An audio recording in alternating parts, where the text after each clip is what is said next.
Looks like we are live. I just have to double check this because this is the first time. Not sure if this is actually working, but if it is, well, we will soon see. This is the first time Boxing Squared YouTube channel has had a live chat, and actually this is a lot more complicated than I thought it would be. I thought it would be a situation where there would be click a button, boom. But apparently it is way more involved than that. Had to download software, sort of burrow through a number of different things, and yeah, this is nowhere near as easy as I thought it would be. So we'll just have to see where this goes, because I want to wait till we get some people in the room here before sort of going on. So this is a test for the channel just to sort of see how it goes. So Friday afternoon here, late Friday. What is the time now? It's about 5:30 New Zealand time. We'll just see where this goes, because I want to... Oh, I've got someone here. Stephen Love, finally catch you live. Yay, I love your channel. Well, thanks, Stephen. Stefan, this is actually the first time I've ever gone live on the channel. So it looks like we've got 4 people in the room here at the moment. So thank you for joining me. First time just trialing this, the live stream out. As I was saying right at the start, I thought this would be quite a simple process, setting up the live streams, but downloading software, having to sort of sort a number of things out. It is, yeah, definitely not as user-friendly as I was expecting. But if you've got some questions, or you've got some things you want me to talk about, or you want to talk about just in general, drop in the comment section and we can take it from there. So I guess in the meantime, I will just keep talking to myself here. So we do have quite a number of things going on in the division at the moment, and it's been really interesting with sort of some of the comings and goings with the advent of streaming services. The 3 main guys in the division right now, Tyson Fury, Anthony Joshua and Deontay Wilder, sort of circling themselves, and we're kind of in a bit of a rut at the moment. There's a bit of a status quo of they're kind of, you know, holding their ground. They're not fighting each other, but we would rather see them not fighting the opponents that they will be in with. In a few months, we will see them all in the space of, what, 3-4 weeks fighting other guys. Tom Schwartz for Tyson Fury. Also a couple of other, Anthony Joshua fighting Jarrell Miller. That actually looks potentially to be the toughest of the 3 fights, but it remains to be seen, because obviously these things will play out however they play out. But Dominic Breazeale versus Deontay Wilder, and Breazeale, certainly he's got some bad blood there with Wilder, but whether that can translate into some actual hurt and pain and put something on Wilder remains to be seen, because he's just so hittable. Dominic Breazeale can almost be hit at will. We've seen that time and time again with numerous opponents. So Deontay Wilder, I think that fight will play out a bit differently to some of the predictions I've seen. I mean, there's been the talk that it could end, you know, similar to the Berman-Stiverne fight, but I don't see Deontay Wilder sort of trying to run through Dominic Breazeale in the same way. But, you know, it does remain to be seen. I think Dominic Breazeale, because he is effectively the same height, he does have a decent jab, and he can hit. There will be, I think, a little bit of reticence and reluctance from Deontay Wilder just to charge straight in, as he did in that first round against Stiverne in November 2017. I think Breazeale, he will get broken down over several rounds, maybe 5, 6, 7 rounds, but I think Deontay Wilder will have it in his mind. Look, Anthony Joshua got Deontay Wilder out of there in, what was it, 7 rounds back in 2016, so I think he will have that in the back of his mind as a target to try and beat. Anything sort of less than that, well, that's a bonus. Anything more, well, then questions potentially could start to be asked, because Dominic Breazeale does have an increasing number of miles on the clock. So I've got 8 people in the chat right now, so say hello, hit the thumbs up. If you got anything you want me to talk about, at the moment I'm just having a bit of a ramble, so yeah, drop something in the chat there just so I can sort of know that you're there, and we can sort of a few topics. Otherwise I'm sort of just listing to one topic to the next. But I'm just going to have a sip of my drink here. It's been quite a long week, so I've had a couple of beers already, so I've been meaning to set up this whole live stream caper for quite some time, but for one reason or another I haven't done it. But I was investigating it sort of late this afternoon, and it's way more involved than you would think it would be. But yeah, so if you do have anything you'd want me to touch on, doesn't necessarily have to be about the heavyweight division, but obviously that's sort of in the wheelhouse of the channel. So yeah, drop a comment loud and often and we can talk about it.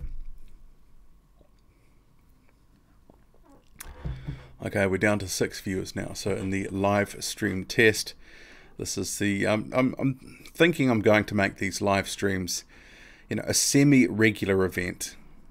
Sort of hard to say. I haven't really sort of planned what I want to do here. I've got Salty Sally in the chat. Hemi Ahio tomorrow. How far do you think he can go? That's a really interesting question, and hello to you too, Salty Sally. Hope that Joseph Parker top from the draw for the 1 year draw is treating you well there. It's an interesting question about Ahio, because obviously that most recent fight in Las Vegas, that was, you know, it was pretty well matched, just as the other main fighters, you know, the prospects were fighting there. You know, they were all expected to win and win pretty handily, and the same for Ahio, you know, against Julius Long. You know, sure, it's going to look a bit comical with the 6 foot and, you know, 7 foot long in the ring, but I think ultimately Ahio, you know, in this fight, I think after a number of rounds he probably gets Long out of there. Long is pretty long in the tooth now, pardon the pun there, but he is. And hi to Underworld there joining the chat. It's yeah, I think he probably will get a stoppage, and he needs to get a stoppage, just because if he doesn't, you know, if he goes life and death with Julius Long, then, you know, there will be questions asked about him. He did recently spar with Malik Scott, and Malik Scott was like, actually, this guy is pretty powerful. You know, I like this guy, Hemi Ahio, he can punch. And yeah, it's hard to say that, because he's just so undersized about how far he could go, because the division these days is a bit different to, you know, 20, 30 years ago. Back in the sort of, you know, the 80s or the 90s, Hemi Ahio at 6 foot, he would have fit better in that sort of mold than today. Whereas, you know, most of the guys sort of who are having any measure of success sort of starts at 6'3", 6'4", and, you know, preferably the guys who are having the majority of the success, it's 6'5" and up. I mean, that's not a rule that is written in stone, but certainly that is sort of more of the norm these days. So the bigger you are, that's going to help you. So we've got Rodney 0909. Any word on what Parker is up to in regards to fights? Well, I did talk to David Higgins. This would have been maybe a couple of weeks ago, and the interview is up on the channel. So it sort of, you know, seems at the moment with Joseph Parker that they're in a bit of a state of looking to see what's out there and just sort of testing the waters to see what they can get. But if nothing comes up, they're just going to end up getting a New Zealand-based fight again, which kind of seems to be a bit of a default. And, you know, we know if that happens, the opponent's probably not going to be someone that we'd want to see. But, you know, that kind of is what it is. It was a bit disappointing the whole Chisora fight didn't come off, because when you think about the landscape of the division as it is right now, there's actually not a lot to look forward to in actual, you know, big fights, you know, fights where we go, well, this is going to be somewhat competitive. We've got a few on the radar, but it, you know, there seems to be a procession of stay busies right now. But in respect of Joseph Parker, from what Higgins was saying, if it is New Zealand, it's going to be mid-year. And, you know, it's probably going to be another Duco special, which is Parker having an opponent where the record looks credible, but ultimately they're a non-factor in the division, and it will keep him busy. Get another win in the column, and that always looks good, but there is a trade-off there, because obviously a lot of fans will be like, well, you know, it's, you know, Joseph Parker, what's he doing to get back in the mix? But going back to Hemi Ahio, yeah, I kind of think his ceiling, maybe it's going to be top 30 level. I think there's the potential for him to be in some good fights. I think he's going to be a guy that's going to be very tough to beat, but he probably is beatable, and the size does factor in that. Next question here, we've got, how good of a puncher do you think Joe Joyce is?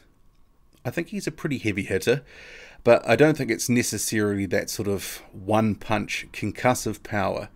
He's sort of more of a clubbing type puncher, but it certainly does wear you down, even if it's not hitting the mark perfectly. Taking some of those shots on the shoulders or the arms or, other parts of the body. It's a very thudding sort of punch that he's got. But I think we could see Joe Joyce in some good fights. I think with him, there's going to be no disappointment in terms of the action. Forever how long a fight lasts with Joe Joyce, there's always going to be a high degree of entertainment, because that just seems to be his style now. And especially now with Abel Sanchez, who isn't noted for being the best defensive coach in the world. Those flaws with Joyce's defense, I don't think we'll ever see them overcome. I think really his defense is that output that he does have, and that's sort of similar to Jarrell Miller. It's the volume that really sort of protects them. So, yeah, it remains to be seen how far Joyce can go, but he'll be in some entertaining fights, and if he catches you, some of these guys will go. Any words on Joe Joyce versus Daniel Dubois? Oh, that's certainly a fight that I would like to see. That would be, if you saw my video from the other day, I'm pretty skeptical that it's actually going to happen, though. I just can't see either side really being prepared to sort of put them in at this point, just given where they are in their respective careers. Although, on the face of it, it's a great matchup, and it could be one of those occasions where, the first to sort of land the telling work to really get the other in trouble could ultimately have a big bearing on that sort of fight. But I do like the fight. I'm just not sure it's going to happen. Although Frank Warren has sort of said we're not going to be withdrawing from the purse bid, we're just going to keep rolling with that. And that sort of puts the onus on Joyce's team, because obviously they have other options right now, several directions which they could go. Joyce has sort of said, yeah, I want that fight. That would be a good fight. But how much of this is positioning as well? Because often within the heavyweight division, as we've seen, there's a lot of talk and not a lot of follow-up.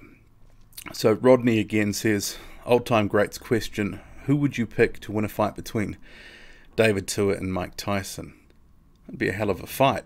Tua had a hell of a chin and a hell of a left hook, but I guess it depends which version of Mike Tyson and David Tua are we talking. Is it prime for prime?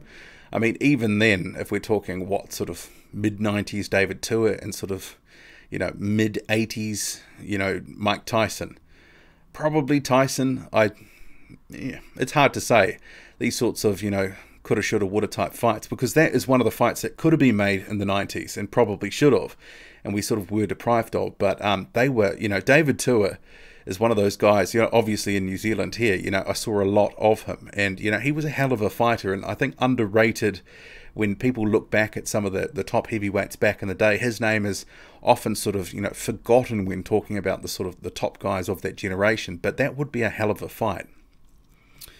Oh, and Unger Wild is just saying which Mike Tyson and which David Tua, so, just sort of covering what I was just talking about.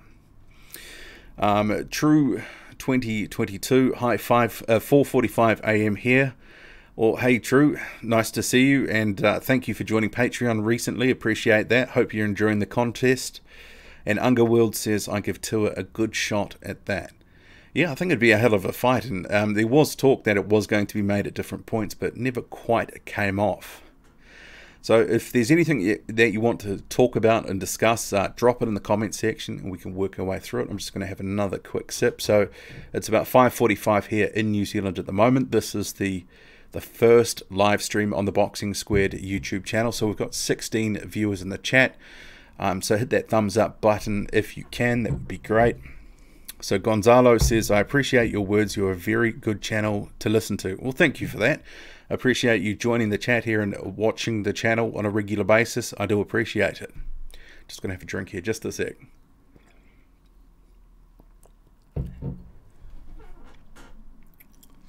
So what does everyone want to talk about? It's quite a bit that has been going on in the heavyweight division. Interested to get any comments or questions about some of the things with the Kubrat Pulev situation. There's a number of other things going on in the division. We've got that David Price and Cash Ali fight. Some big talking at the press conference. So if you haven't caught the clips, you can go over to Instagram. There is some stuff that Matchroom's got up on its page. Obviously, David Price didn't like some of the way that Cash Ali was talking to him. But David Price, I mean, how dangerous is he now in is he a non-factor, or can he actually do something? I mean, it wouldn't actually surprise me if Cash Ali actually knocks him out this weekend. I have that little confidence in David Price's chin. If it goes, past 3 or 4 rounds, anything could happen there because it's a David Price fight, and often that does. Okay, what else have we got here? Most likely to be an upset, AJ Wilder or Fury? You mean in terms of who's going to be upset? It's a good question. I mean, the whole thing with them sort of circling the wagons right now, not delivering the fights that we would want to see, and some of that is, positioning, pride. Some of that is just actually they don't want the fight now. It is, a whole milking the fans type attitude. Some of it's driven by broadcasters, some of it driven by promoters, or a whole coalescing of the different factors. Yeah, I wouldn't have thought Tom Schwartz would have a good chance of upsetting Tyson Fury. Schwartz, if you've caught any of my recent coverage, I've been following him for a while. I don't rate him terribly highly from what I've seen, but that's just because he hasn't proved himself, and that's why and from what I have seen, it's it hasn't exactly been the greatest viewing. Tom Schwartz is at a certain level in his career. He hasn't, for me at least, proven he's even European level yet. But in terms of Deontay Wilder and Jarrell Miller, I mean, they've got a shot, but I mean, certain things within those fights would have to go their way. I think in terms of could there be a one-punch knockout, I think out of the 3, that's more likely to be Dominic Breazeale, because even though, he's very hittable himself, sometimes he, eats some work, as we've seen in some past fights. Even in that most recent one against Carlos Negron, he was just getting pieced up by Negron, but when he hit the mark, Negron felt it. And so, maybe there is some scope for that. But yeah, I expect all 3 to win when they do fight in the next couple of months. Do you think Vladimir Klitschko could beat Deontay Wilder? Absolutely. I think Vladimir Klitschko could have a decent chance against all 3, but it depends. I think he could give them a competitive fight, but he is 43 now, so he is, even at 41 when he fought Joshua, that wasn't the best version of Vladimir Klitschko. If he'd have been 10 years younger, imagine that sort of fight. But, Klitschko did evolve as he got older. So, but, I think Wilder and Klitschko, if it got made, that's a good fight. But ultimately, I think Klitschko should stay retired. How long have I been live for? Loved your channel, by the way. Oh, thanks, Kings. I don't know, been live for about, by the looks of it here on the counter, about 17, 18 minutes. This is the first time that I've ever gone live on the channel.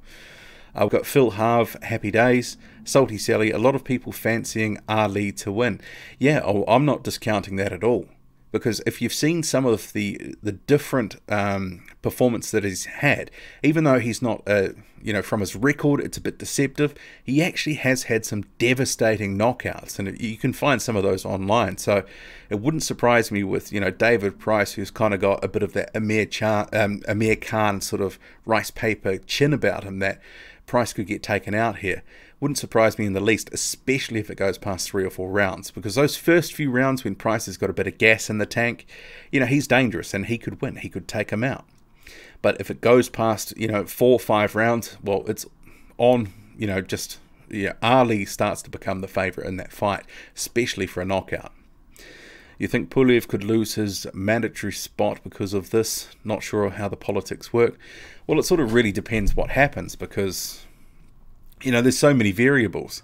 Because if this became a criminal case, there's all sorts of permutations with that.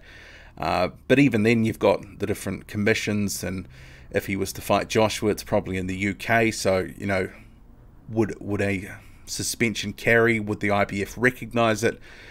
There's a lot of water to flow under the bridge, but it's not a good look what's happened, and obviously it sort of puts him in the gun. But it sort of does look like, from the way that they're sort of positioning this now, that they want to go for the jugular, and ultimately this could end in some sort of settlement. I mean, potentially a suspension, but it remains to be seen. It's sort of hard to sort of say too much on it, because we just don't know what's going to happen and where it's going to go. But they, hiring that high-powered lawyer, certainly not a good sign for Kubrat Pulev. And the statement that he did put out on social media certainly has been contradicted by this reporter who sort of said, not his friend, didn't know him before the fight week, and, you know, not happy with what's gone on here.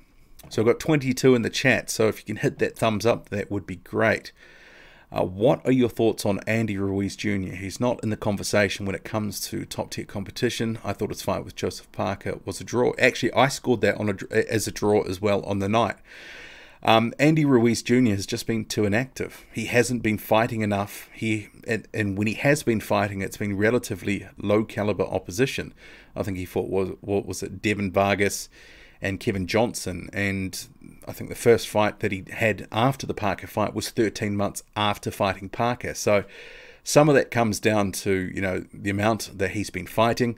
He hasn't been fighting enough. Perhaps some of that comes down to promotion, and he's recently shifted from Top Rank to PBC. So, you know, let's hope now that he's signed on with a new promoter, he's going to be more active and he's not just fighting, you know, once or twice a year. But I do like this fight with Alexander Dimitrenko. Dimitrenko is a high-level gatekeeper. I expect Ruiz will beat him, but it could be quite an interesting fight because Dimitrenko being the much taller guy there, if he can sort of utilize some of his strengths as he did in some of his previous fights. In that Bryant Jennings fight, he was able to sort of time Jennings, drop him in that fourth. He does carry some power. He knocked out Adrian Granat unexpectedly when they fought. So he's not to be taken too lightly, but I do expect Ruiz to win. But probably by, if not a mid-round stoppage, maybe it goes to the cards and he takes it easily. David Price versus Big Daddy Lucas Brown. Yeah, that's not a fight that I'd be really that interested to see. It's kind of, I think it's one of those who lands first type fights. David Price, you know, if he gets hit by Lucas Brown, he'd be knocked out into next month, as would Lucas Brown. I think Lucas Brown is a knockout waiting to happen. And I think Dave Allen is going to get that knockout. And that kind of goes into that next question. Lucas Brown versus Dave Allen, who wins? For me, it's Dave Allen all day, all day. I don't give Lucas Brown. I can't make a case for him at all. Thoughts on Fury versus Wilder 2? Well, it's not happening, so that's kind of, you know, my thoughts on it. Right now, you know, they're talking now, it was later in the year, then all of a sudden, February 2020, at this point, I mean, who knows if it's going to happen. Fury UD, well, yeah, it sort of remains to be seen if it ever happens again. So Phil Harv, Bud, you're doing a fantastic job for boxing. Thanks. King says Wilder is 34 this year and has a bad history with hand problems. You think the longer he doesn't fight Joshua, the worse it is for him? Well, I do think his body is actually, you know, the older he gets, the more prone he's going to be to injury. He's got an injury history. I think they're looking for the perfect opportunity to build that fight. So, you know, they're taking calculated risks with, say, a Dominic Breazeale fight, or, you know, before that, the Tyson Fury fight. Fights that they think they can win to build it up to where they get what they want from a Joshua fight, which is obviously, from what they're saying, 50-50. And it's been marinating so long now, it's kind of, it's just gotten boring. So Donald Bauer says, it's 1 a.m. in the US, but I want you to know, I think your channel and the guy, Julius, that does Ring IQ and Relay are by far my favorites. Oh, thanks. Yeah, I do watch his videos as well. He is very good. He actually probably have learned more about women's boxing from watching his channel than anywhere else, because hardly anyone does cover it. Sort of does throw a smattering of that in there. What about a Jagber? He is the modern-sized heavyweight compared to the big men. He is tall, but is his frame big enough, or is it more on the lean side? His power seems great, but he is stiff and slow. I think with F.A. Jagber, you kind of have to hold judgment for now. I mean, the guy is only 24 years old. He's coming up. He only started boxing, what was it, back in 2011 or something like that, and within 3 years he'd won a Commonwealth Games medal. He won the African Games, I think it was back in 2015. He was at the Rio Olympics, got knocked out there in the quarterfinals, was it, or was it the round of 16? But he was beaten there by Ivan Daichko. But a Jagber, he has seemingly from his amateur days, he's now training with Ronnie Shields. He is coming into this and, you know, the pro ranks, and he's developing. It's obvious to see some of what Shields has been doing with him. He is coming along, and I really like him. He's one of my top couple of prospects that I've got my eye on. I think he can go a long way, but I think what they will do, and because Shelley Finkel's involved here, it's going to be a bit of a slow burn. So some of the talk of pitch him in with guys that are, at a certain level, I don't think we'll see it. It's going to be very careful matchmaking for the foreseeable future. Donald Bauer says, Pulev didn't mean anything by it, and now she's going to ruin his career. I feel horrible for him. Well, it remains to be seen what's going to happen, but he's put himself in the position, that he now finds himself in. So, there's a number of people who didn't mind what happened, sort of just thought it was a bit of a laugh, and then obviously some of the reaction has been, well, this is completely not okay. And Pulev put himself in that situation. I know when I first saw the clip, I was like, wow, that sort of came out of nowhere. It was a bit random. I mean, sure, the interview was a bit racy and that sort of stuff, but that, it was taking things another step. So we'll have to see what happens. Donald, bro, you can't possibly feel bad for a guy who grabs a woman's face and kisses her without any consent. He has to face the consequences of his actions. Well, we'll see what happens there. Can Usyk pull off an upset down the line as heavyweight, maybe beating people in your top 5? Absolutely. Alexander Usyk, he's going to be a tough man to beat in the heavyweight division. As soon as he steps up, he's already in my top 10. He is that good. He's a guy that, is that people are going to find tough to beat because of his constant movement and what he does. A lot of guys aren't going to be able to plant their feet, as Murat Gassiev found. That they're not going to be able to get off their work against him in the way that they want. He could be one of these guys that is racking up rounds, as we've seen in the cruiserweight division, and stealing rounds and getting decisions if he can't knock them out. But as we saw in some of his other fights, even against Tony Bellew, who was at one point considered a heavyweight for those David Haye fights, ultimately wore him down through accumulation. What he was doing knocked him out. I think he's going to have a very successful career at heavyweight. Doesn't mean he's not going to get beaten, but because anyone can be beaten. But I think at some point he's going to make some big noise within the division. Just a second. Just have another drink here. Where are we? What's happened with Joseph Parker? It feels like he lost relevance at the moment. Well, yeah, I mean, he had that fight against Dillian Whyte in July 2018. He had that comeback fight against Alexander Flores in December 2018, and he's still enjoying his holiday. His promoter, David Higgins, when I interviewed him a few weeks ago, they're trying to track down some options for him, but we'll have to see what happens. But it sort of seems like, at the earliest, it'll be mid-year before he's back. What do you think? Oh, that sort of shot out there. Where are we? What do you think about Price fight this weekend? Well, for me, it's a bit of a pick-em fight. I know some people sort of think that David Price is going to waltz through this one, but I think that Cash Ali, he can punch a bit. He's got some brutal knockouts on his record. Who knows what could happen, but it really depends. Can David Price land something early? Because if he doesn't, and if he doesn't get Ali out of there earlier, the longer it goes, the more it favours Ali for me. Tom Schwartz is the second best heavyweight and the boogeyman of the division. Fury is the one and only one that isn't ducking him. James, honestly, time for an uppercut, mate, to yourself. We've got the next comment, loved your channel, thank you. Next comment, I love Dave Allen and I hope he knocks Brown's head off. That's what I'm expecting to happen. He came out this week and sort of, he's a very confident mood, saying 3 or 4 rounds I expect to take out Dave Allen and Lucas Browne. And for me, I kind of agree with that. I think that once he sort of, gets a beat on Allen after the first round or two, figures out what he's about, I think he's going to really put something on Lucas Browne that his chin is just not going to handle. Lucas Browne has never been that hard to find, and if Dave Allen can land a shot like he did against Nick Webb on Lucas Browne, I think it's good night. So Rodney says Joseph Parker versus Junior Farr. Well, we'll have to see what happens with that one. I think that's one that could be made at some point, but Junior Farr needs to do something from his end of the bargain. Right now, his opposition, it hasn't been great, but he can, if he gets a couple of fringe contender level wins, he can build something into that. But right now in New Zealand, no one knows who Junior Farr is. It's a reality. Everyone knows who Joseph Parker is. But if you were to say who else is a heavyweight boxer, you might get, a few people in 100 saying Junior Fa or Hemi Ahio. The reality is Joseph Parker is pretty much the only game in town right now. Sort of like David Tua was back in the 90s. Biggest fight is Shields vs. Hammer. Can't wait. Okay. Do you think Floyd Mayweather has done more damage to the sport of boxing than good? I personally think he long-term had a more negative on the sport from a fan's perspective. Well, there is the whole sort of argument about A-siding and B-siding guys, but, boxing's always been a business at the end of the day, and he just sort of took things to the next level and sort of streamlined it for his own purposes, and he's done quite well out of that.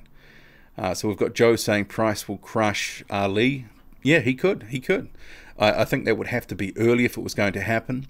Underworld says that entire Liverpool card is a night of horrendous mismatches. Yeah, I see that there's been quite a bit of talk about Anthony Fowler and, people wishing his opponent to beat him. But, it'll be interesting to see that Price Ali fight for me, because I think there's a lot of people who are favouring Price here. But, I think Ali does have a shout. The later it goes, we'll have to see. We've got Main Event Boxing Talk. Main Event Boxing Talk says, my Muslim brother, I love your shows. Thanks. Keep up the good work, my Muslim brother. Actually, I'm not actually Muslim. I'm not actually religious really at all. But thank you for the sentiment. So Marla2243. This is a familiar name from Kiwi Boxer streams. He'll be fighting Chisora on July 13th. Pretty certain about it. We'll have to see. I think we'll have to see on that, because Higgins has sort of signalled, they're open to anything right now. And the top rank deal, that's running out in the next day or two. Running out, and we will see where it goes for Joseph Parker, because if they're going to sign him to something, to ESPN and some sort of co-promotional deal with Top Rank, it will be on a new deal. Joseph Parker and Duco have always been about, premium purses for Parker. They'll go where the money is. And I don't necessarily think,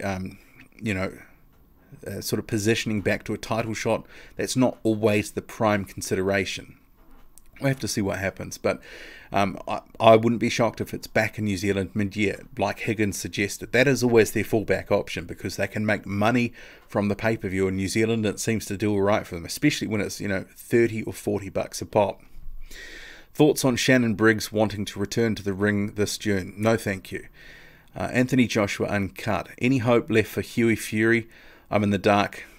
Rocked Pulev just turned 24. I've always liked Hughie Fury and the talent that he's got, but it just sort of seems he can't really put it together. Yeah, I think they really would be best placed to have a proper rebuild for him. It sort of seems that they tried to, after the Parker loss, just really sort of reboot things at a high level, and it just didn't work. I mean, the cut there against Kubrat Pulev, it's sort of, I think, that has been relied upon to some extent, but I think there's some underlying issues there that I think they really just need to slow it down here. If he is 24, he's already had that world title shot. He had that final eliminator against Pulev. If they really want to make another go of it, why not just slow it down? I think that would be good. Do you think Char will fight Joyce?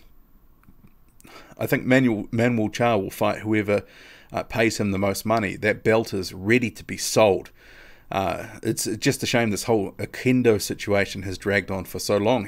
That situation started after Char won that belt against Ustinov at the back end of 2017. That feels like a long time ago now. Feels like a long time ago. Through, the purse bid situation, delays, getting that fight made, then that drug testing situation, which I must note was murky as hell. Murky as hell. And the whole sort of, Char claiming that he's been cleared. That B-sample situation, yeah, I don't know about that. Just kind of feels like, the WBA just kind of, through the threat of legal action, almost gave up. That's what it kind of looks like from the outside. Pulev won't be mandatory for long with that case he just caught. Well, remains to be seen. We'll have to see where that goes, because I hadn't really sort of got into that story at all, because it was almost a peripheral issue to boxing. It was kind of an outside of the ring issue, but now that it's starting to impact on his potential status as the IBF mandatory. You know, there is that question now, what's going to happen, but we'll have to see. So we've got Adam saying, hey, Boxing Squared, you're my favorite boxing channel. Do you rate the, oh, thank you for that. Do you rate the lineal title and why? It's not a real title in my opinion. Well, I actually do think that the lineal title, The Man Who Beat the Man, is a thing, but it certainly's now got more prominence than it certainly had in the past. One of the best videos that I can recommend for anyone wanting to sort of bone up on some of the history of that was Rummy's Corner. Great video that he did on that. Cash Ali's opponents have horrible records, untested. Yep, completely agree. But he can punch, and there was a knockout that he got. It was literally in the final 10 seconds of the fight. One of the most brutal ones, you know, it's sort of late in a fight that I've seen. But David Price, you know, having a chin that's sort of made out of origami paper, you know, who knows what could happen in that fight. Are the top heavyweights putting Dillian Whyte on the back burner because of the high risks brings of the potential super fights? He deserves a shot. Would you agree it looks bad for the organizations? See, I've been umming and ahhing about Dillian Whyte because he's kind of put himself in the position that he's in right now, and primarily for paydays. He is a prize fighter first and foremost. There were situations where, say for example, he could have taken that shot against Kubrat Pulev for the IBF mandatory, could have travelled to Bulgaria, got that guaranteed title shot where there would have been no rematch, but he opted to face Joseph Parker. So he took that fight, and Joseph Parker, for money. Then later in the year, he could have fought Dominic Breazeale if he'd wanted to set it up to try and get that mandatory spot from Dominic Breazeale. Could have overpaid him, got that WBC mandatory, would have been in a position that he wanted to be, where there would be no rematch for Anthony Joshua. So he gets that, well, no rematch with Deontay Wilder, I should say. So some of what he has done has kind of, you know, it has been for money. And then obviously he was in the running for a voluntary shot, didn't like the split with Anthony Joshua, didn't like some of the details surrounding the rematch and splits and all that sort of stuff. So there is a point to say, yeah, he deserves the title shot, but at the same time he is kind of, you know, one, he turned down a title shot, but two, he could have gone other avenues that would have guaranteed him a mandatory spot at least, either in the IBF or the WBC. Where are we now?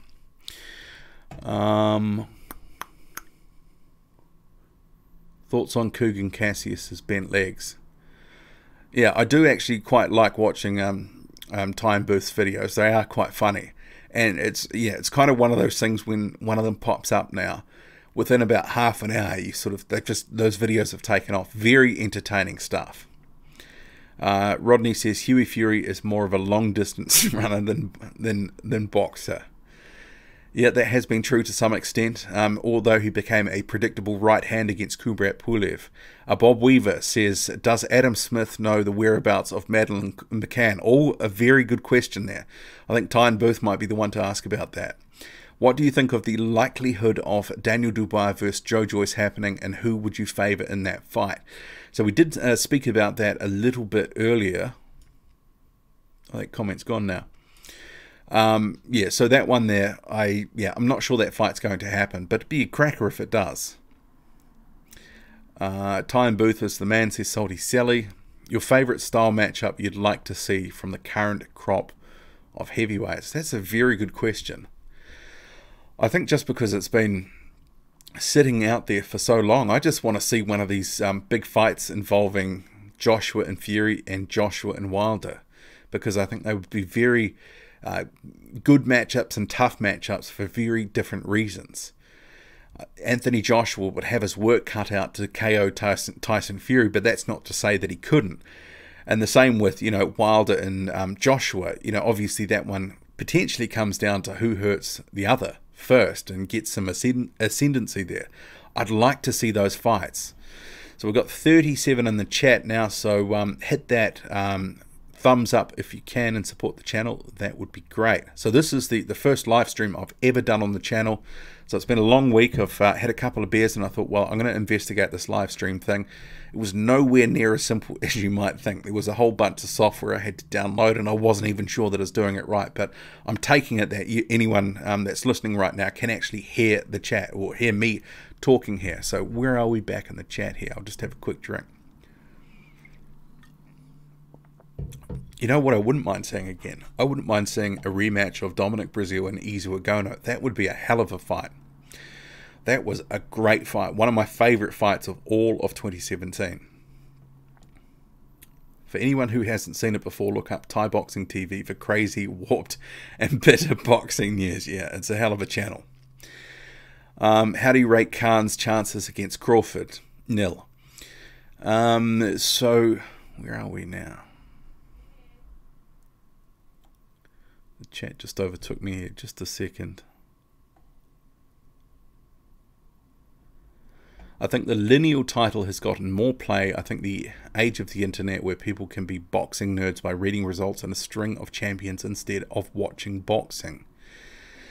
Well, I think it's been used to some extent now because Tyson Fury doesn't have any other hardware. It's a good marketing sort of ploy because he doesn't have anything else to bring to the table right now, and this is a thing that has been recognized in the past. And ESPN and Tyson Fury will be riding that into the ground for however long he holds that. He's a great boxer too, and that was a great result against Deontay Wilder, or performance I should say. The result maybe wasn't what we were quite expecting. So Fear's Edge also says, because often the man in the division is not lineal. Yeah, well that's true. I mean, I think there would be a number who would put a case that, you know, Tyson Fury isn't the best right now, but then some would argue he would be. That's why we need to see all these guys face each other. Just a sec. Andy Ruiz needs to make a statement. Probably does, but he probably needs to fight more as well. Underworld, I rate Teslenko and Serenko as future top 10 to you. Yeah, Teslenko, I need to see more of him, but Serenko, if you followed the channel for any length of time, I do rate him highly. He is one of my top 10 prospects coming up right now. Raise the sharp left hook. I want to see him in some better fights. I do wonder if the backing and the promotion is right there at the moment for Serenko, but we'll have to see where he goes. But 2019 could be a good year for him. Looks like Pulev will have a sexual assault case on his hands. Female reporter has a lawyer looking at that kiss. Sounds like it was more than just a kiss. Allegedly also groped her buttocks as well, from what she is saying at the press conference.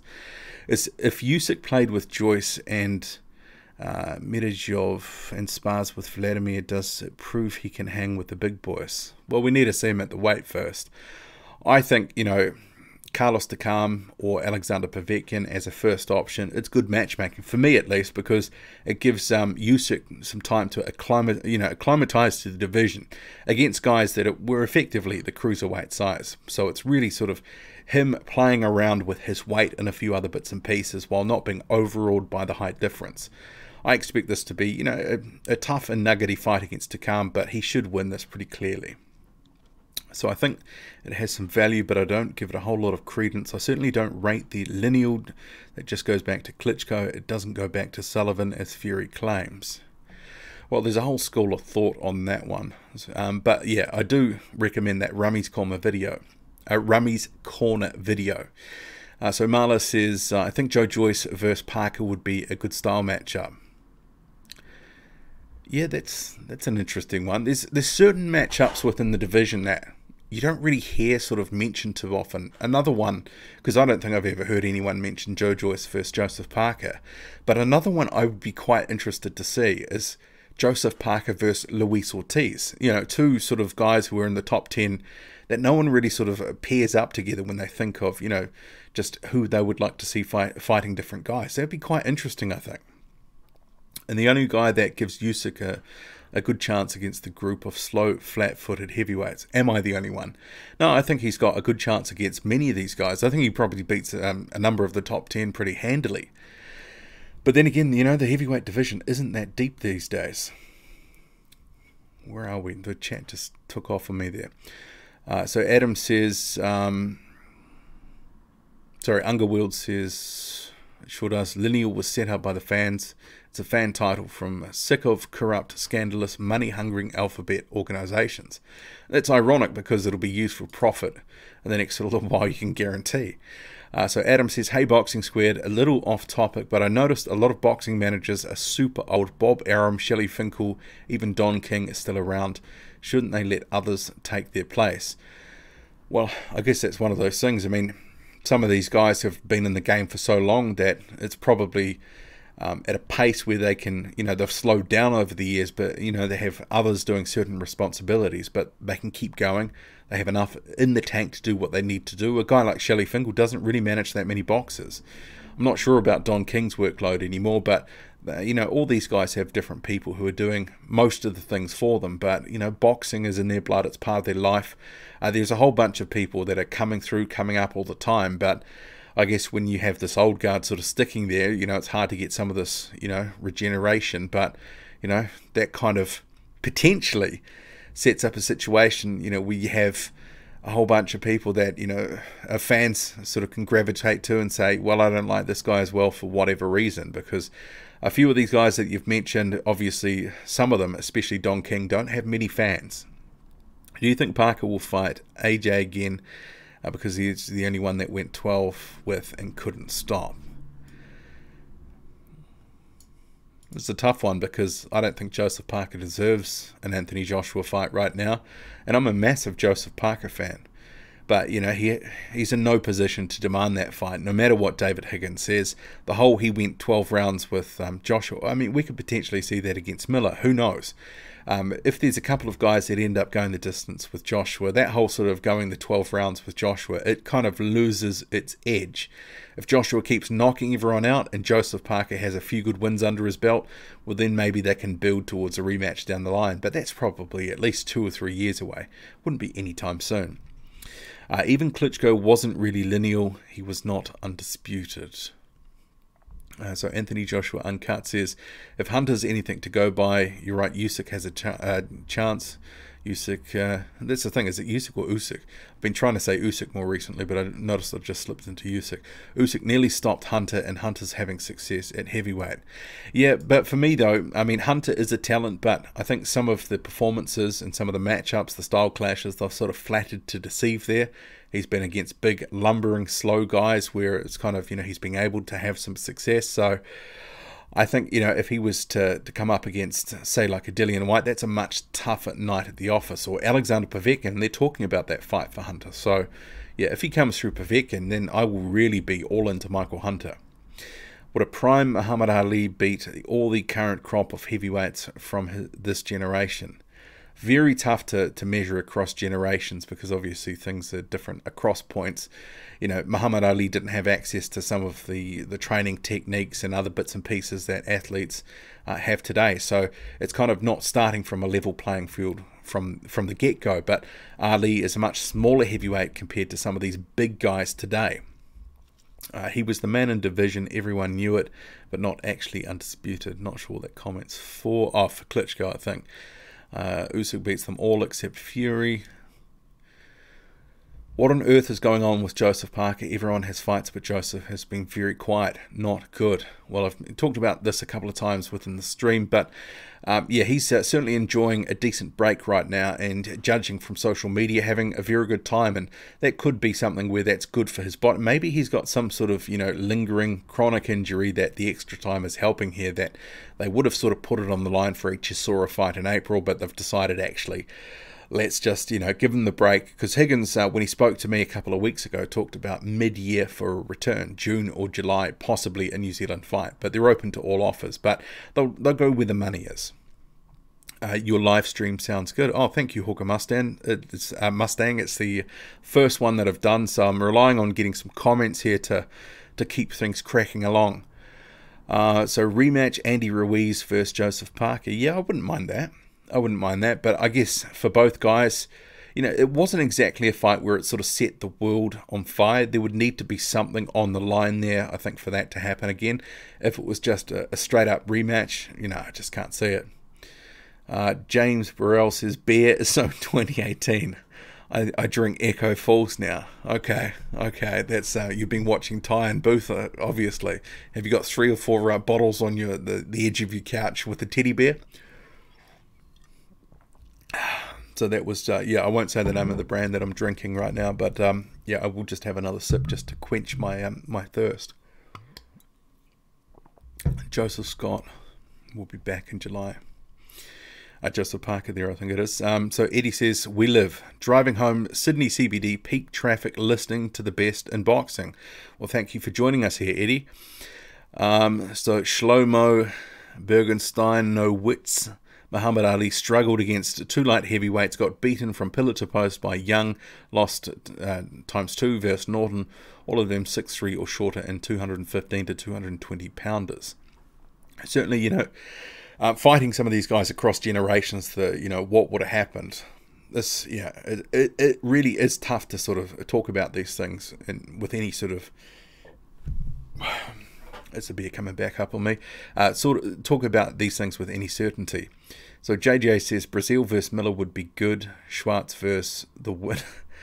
Well, I think Schwartz might disappear back into the German domestic scene at some point.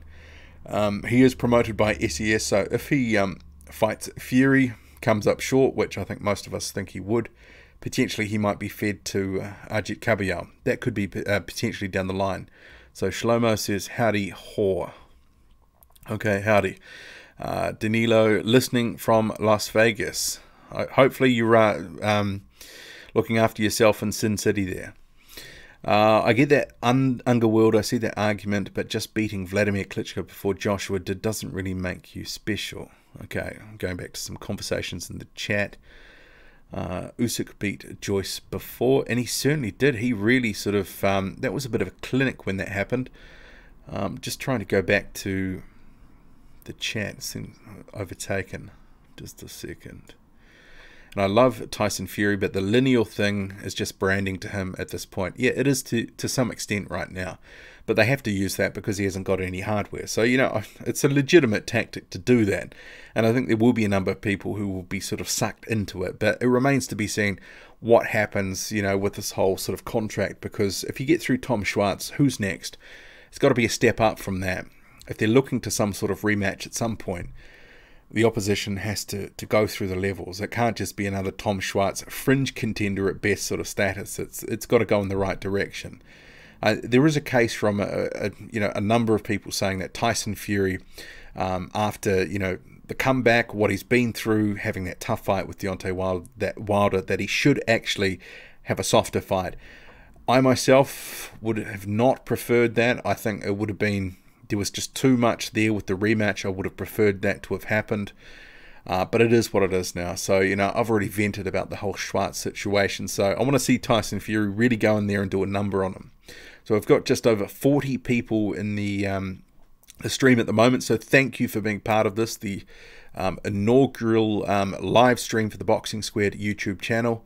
As I was saying earlier on, there was a hell of a lot more to sort of set this up than I was expecting. I was thinking it was one click and boom, but yeah, it certainly wasn't. But I better keep going because I'm just sort of getting behind in the chat here. Okay, Tom Schwartz is the new boogeyman of the heavyweight division. Luis Ortiz got old. Oh, come on, James. Come on. Where are we now? I might grab another cuppa. A couple of hours, just woke up and this was on. Yeah, go back to bed, mate. Underworld, I think Fury has done more harm to the lineal title than good. Well, let's hope he can hold on to it. That seems to be one of the things in the past where it's been hard to hold on to that title. The fight I wanted was White versus Miller. That would be a very good build-up. I think the trash talk would be through the roof on that.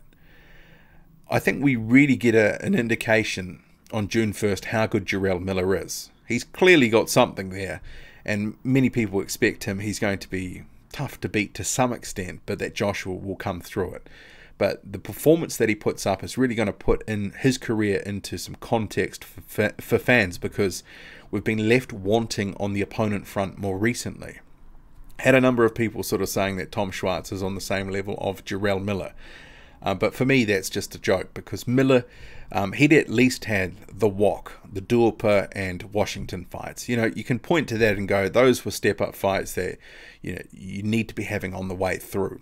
Decent level, top 30-ish guys, but we needed more. There needed to be one more step to really prove to fans that he was legit.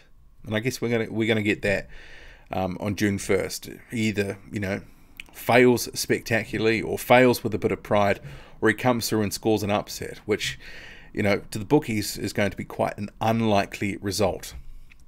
Where are we now?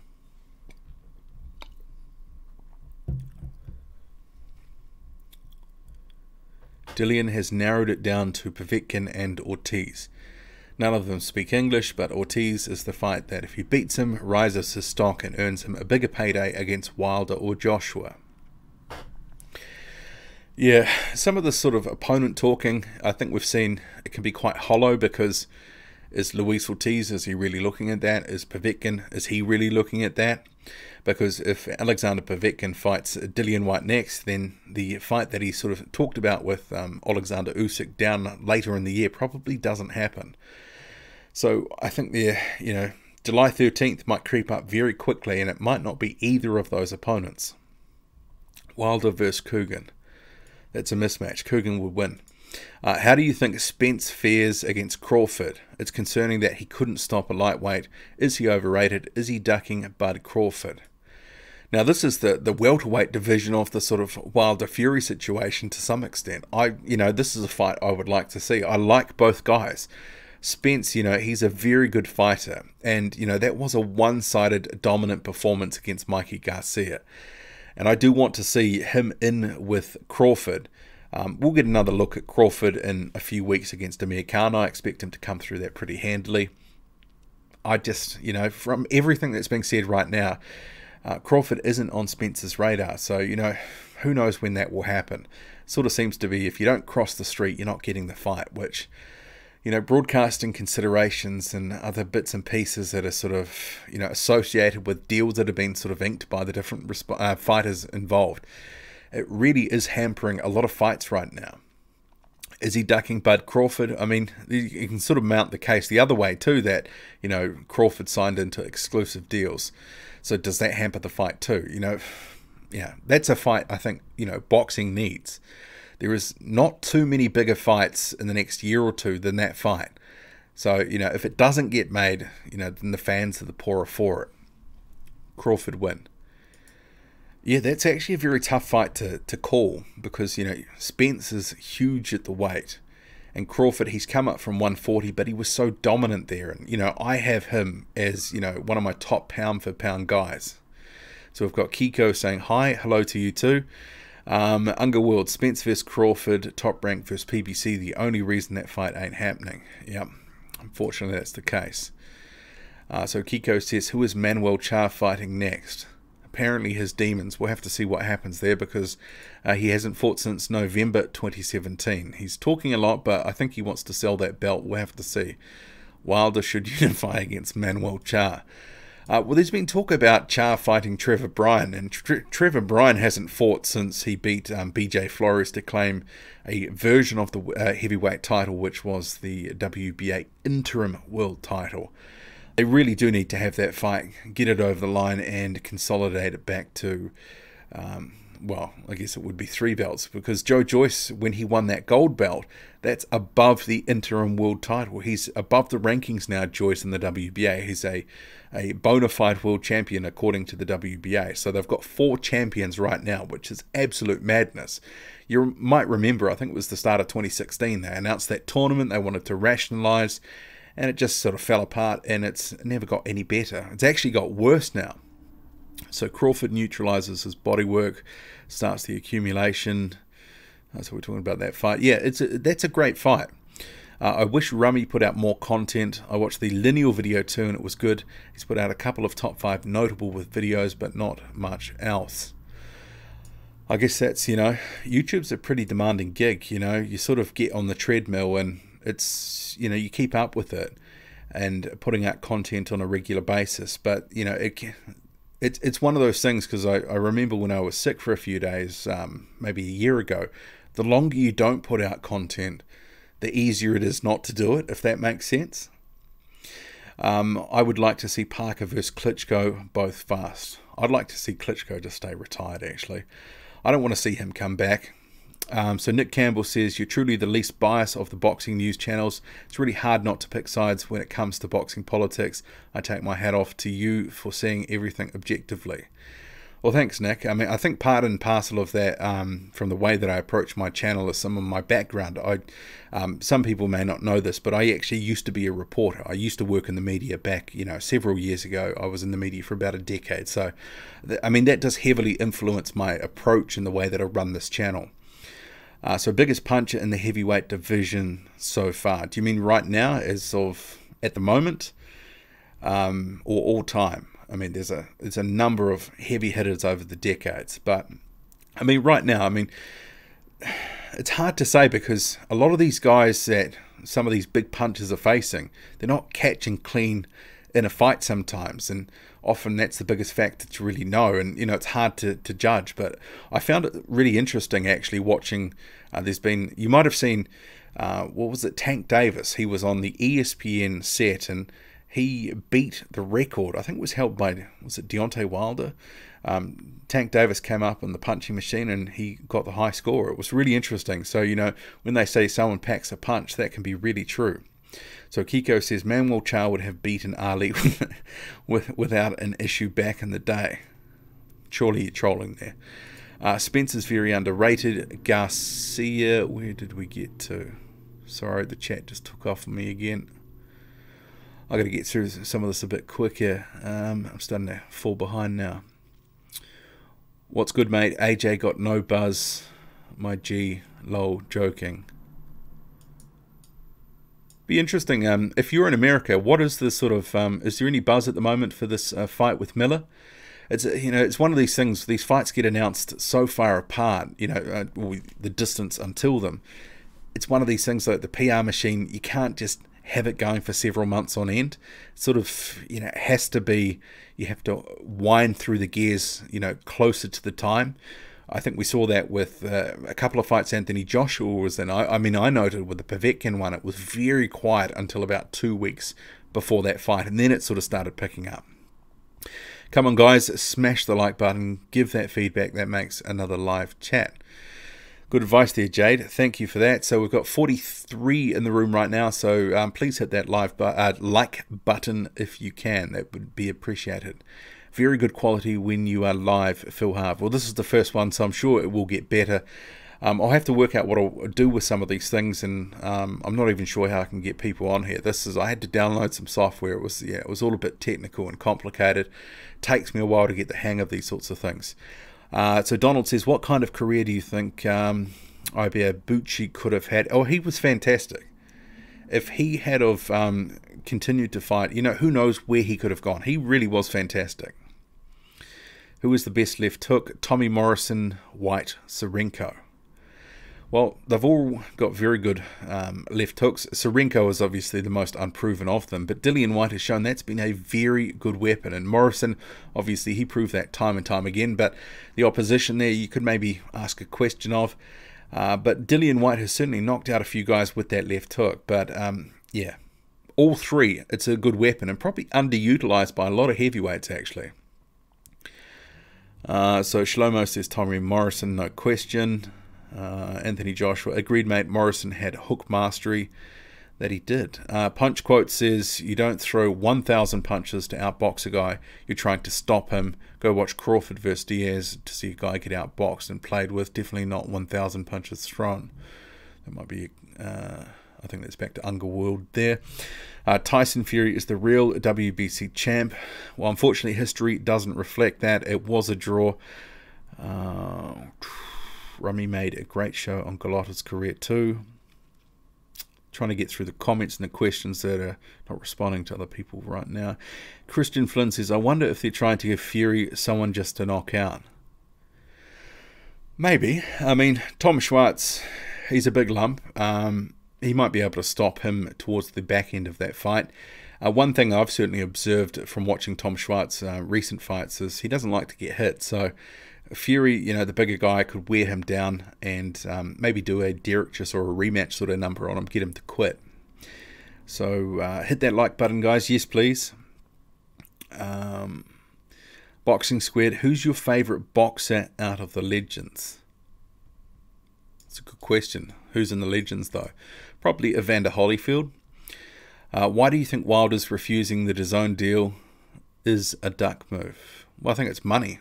I think it's power, position, control. Ultimately it comes down to money. He wants 50-50. Didn't know what Joshua was getting. The whole thing's extremely tedious now. We should have seen that fight. It's all back in September, and it's probably not going to happen at least until 2020, if ever. I mean, it's becoming one of those situations where they're all kind of, talking about the fight and not much is happening. I see Miller getting beat up like Brazil once Joshua breaks his high guard. Yeah, potentially. I think the uppercut could be a good punch for Anthony Joshua in that one. Body shots could really slow Miller down. We'll have to see there. Just a sec. Spence beats Crawford, Thurman, Porter at welterweight. Yeah, potentially. That Spence and Crawford fight be a hell of a fight, though. So Shlomo says Miller and Schwartz are similar in resume, except for Wok, who was past it. That is just complete, rubbish. I'm sorry, Shlomo. Schwartz has got almost nothing on the record. Miller had fought Wok, Duhaupas, Washington. Schwartz is Lewandowski on the record. Samir Nebo. I mean, come on. Spence beats a guy that Al Heyman, Tim Shaw, and FMW don't want him to fight. I think they know boxing better than all of us. Wood should come out, fight Wilder. Well, that's probably not going to happen. Adam says, how do you rate Miller? Other channels rate him, but I agree with you that he avoided fights that would give him any danger. Well, it was one of those situations. He was on the right arc, and as soon as he got into a position where he's like, well, actually, I can eke this out until a title shot, take limited risk, protect my position. Him and his management, Dimitri Salita, his promoter, that's exactly what they did. And, part of the, I'm sure, re-signing with DAZN was sort of based on him not taking, the fights that would put him in jeopardy, because it became a chip for Eddie Hearn to have as a backup, because he needed it. In the end, even though Miller was pretty much the fourth choice option, they needed to use that chip, and Jarrell Miller was Johnny on the spot, going to get multi-million dollars. Why do they keep bringing up Jarrell Miller's size, an issue with him condition, when he has never shown signs of a lack of movement, of stamina? Well, I mean, the dude's, 300 and sometimes 315 pounds. I think, we have to also take into account he has been dictating the pace in some of these fights. You look at the Duhaupas fight, for example. That was over 12 rounds. Duhaupas showed up for 6 rounds, couldn't handle the pace. But even Jarrell Miller slowed down himself in those final 6 rounds, and he was the one dictating the action. He was the one controlling how fast that fight went. And I think we've seen in different points in a couple of fights where Miller has started to slow down, started to tire, but in general, he's been able to outwork his opponent, so it hasn't been an issue. He does have a very good engine for a guy his size, but a guy like Anthony Joshua potentially could end up actually really...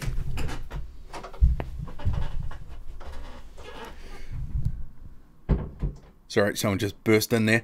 So a guy like Anthony Joshua, potentially, if he can put the hurt on Jarrell Miller to any extent, he can actually control and dictate the pace of the fight. And if he decides to keep it up tempo, who knows how that could end up playing out. But it's going to be an interesting fight, because if Jarrell Miller can take Anthony Joshua's power, then it's going to be a very interesting second half of the fight. Because if he's able to sort of wear it, and we don't know if he can. I've got questions about Jarrell Miller's chin to some extent.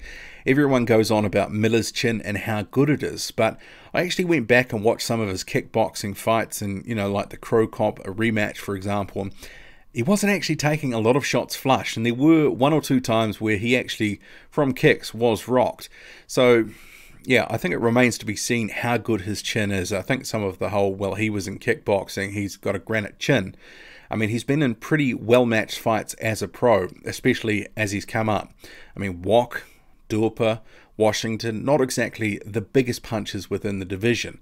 Although Gerald Washington, Amir Mansour rated him as one of the hardest punches he'd ever fought, but Washington just didn't know his power.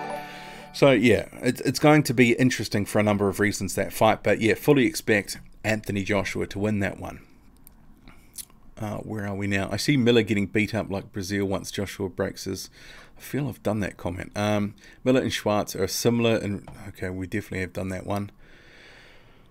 Why do they keep bringing up Jarrell Miller's size? Okay, that was the one we just did. Sorry for my bad spelling. No worries. What do you think of Shannon Briggs looking to... No, thank you. Not interested. Okay,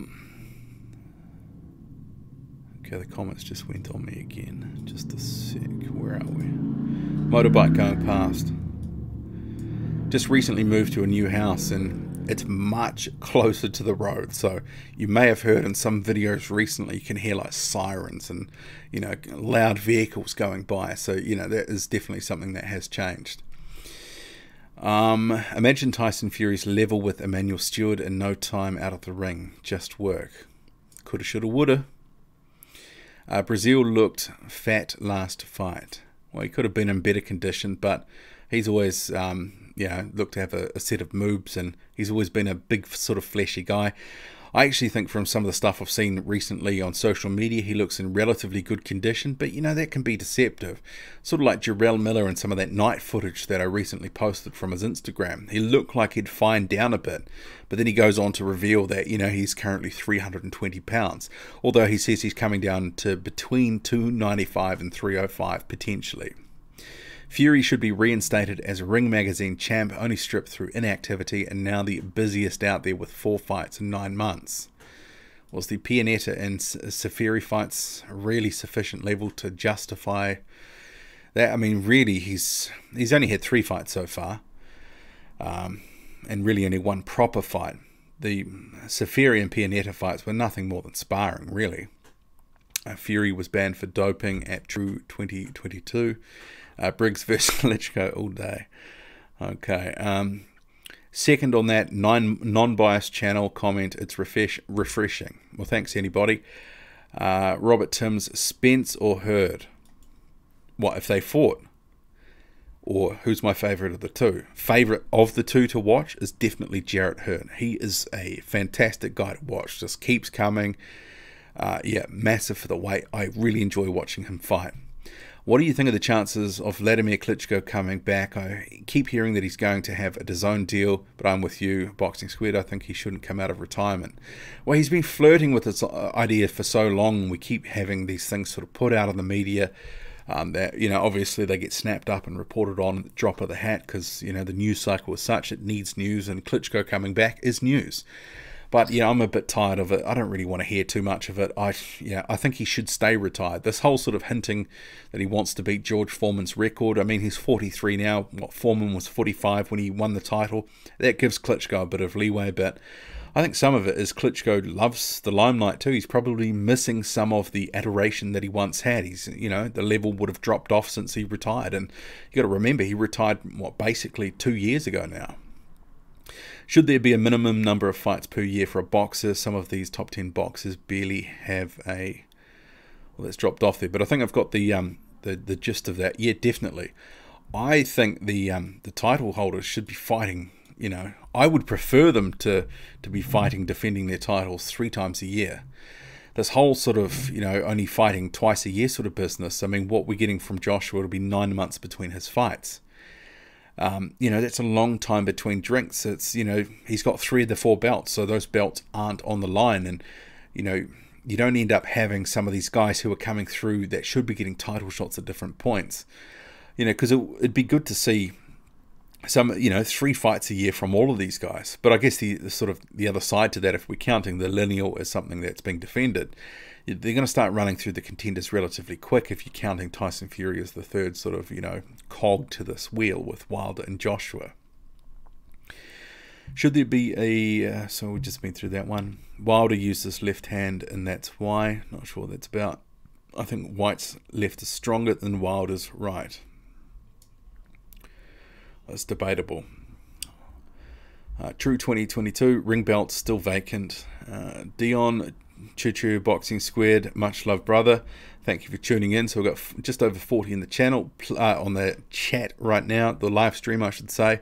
Got to get used to this whole lingo with the live chat. Please hit that subscribe button if you can. Tiff Music, South Carolina, USA, no buzz on the AJ versus Miller fight. Yeah, I guess it's one of these things. I've been seeing a few comments to that sort of effect at the moment, and I do wonder with the... because DAZN's been pouring a lot of money in, but That's for the long term.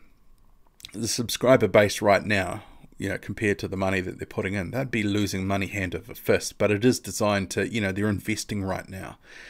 They're putting money into to be making money in 5 or 10 years' time. But obviously there becomes a point where, they just can't keep hemorrhaging money. But I would be really interested to know what are the actual subscriber numbers, because obviously there's been talk before there was only about 16 or 17,000 watching one of Joshua's fights last year. Was it the Povetkin one?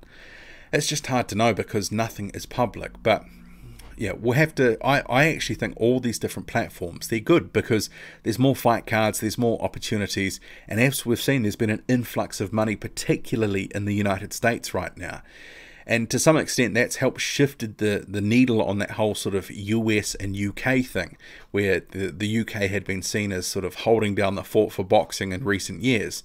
With all the money that's flowing into the United States and the fights that have been happening, a lot of British fighters coming over to the US. Some people have been saying it's a bit of a down period for UK boxing, but I think we just have to keep these things in perspective. It's all cyclical. There's a rush of money right now, but that won't last forever. These different streaming services, the deals in place, they'll get established, and then there'll be a new norm, and then things will keep ebbing and flowing. So I think, if the UK is in a bit of a down patch right now, if only for 6 months or a year, it will rebound. I mean, from what I can see, boxing is still very strong in the United Kingdom. But, certainly a lot of money right now on boxing, and that's, got to be good for the fighters. And if the fighters are getting paid well, they're not getting ripped off too much, well, that's good for them. I actually, like to see the fighters actually get a decent chunk of what's being earned here. Where are we? AJ was all over American media a few weeks ago, but it's fizzled out recently. Yeah, I mean, that's the thing, you come over for a bit of a media tour. That was before or just after the Miller fight was announced. But yeah, we probably won't see either guy. And Miller had said on Instagram he'd turned down the opportunity for an LA press tour event. Said, nah, not interested. Didn't even want to do the UK event. Sort of said, I said my piece at the New York presser, and I want to get into camp and get preparing. So yeah, I'm not expecting to hear too much until about the 2 or 3 weeks before, and I think you'll see a bit of a blitz in that period from DAZN trying to drive a bit of interest towards that fight. But until then, well, yeah, I think it might be a bit quiet. So Everyday Best says, "G'day champion, g'day to you too." Next guy says, "Anyone sub for Sab?" Okay.